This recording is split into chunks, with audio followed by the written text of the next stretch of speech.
Okay, so this is the Lamborghini window motor conversion here.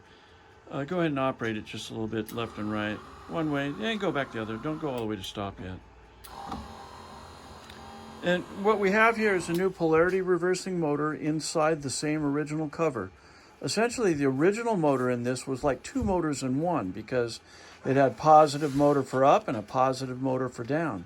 Now this is a polarity reversing motor.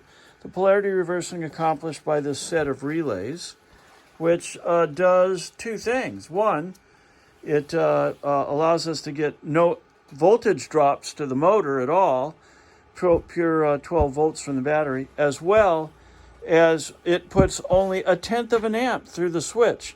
Now, obviously, this is not your rocker switch, but this is functionally identical here.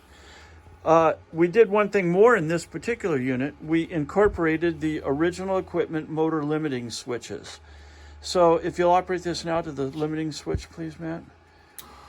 You can see that this comes all the way down, catches the switch, and turns it off. He still is holding the switch, but it automatically shuts it off, so it can't over-torque it.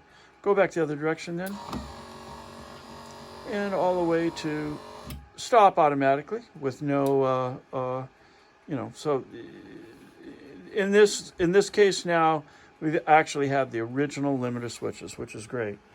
Now we've carefully marked all these A and A, B and B, so when you go to put this into the vehicle and you locate this somewhere, we're not sure where, into the system, oops, I unplugged it,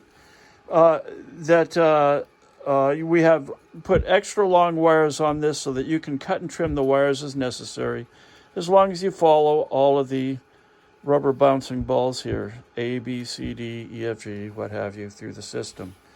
The only thing that we don't know about is on the toggle switch, you have two wires here, and you need up for up and down for down. So the only possible thing is that you might have to reverse these two wires to make up, up, and down, down. Anything else here, Matt? Oh, well, of course, as well, there's a brand new gear inside this motor that we completely cast for both of the units. You have two units here. And we're also sending you a wiring diagram that will show exactly how all of this hooks up. So, everything looks good. That's our story, and we're sticking to it.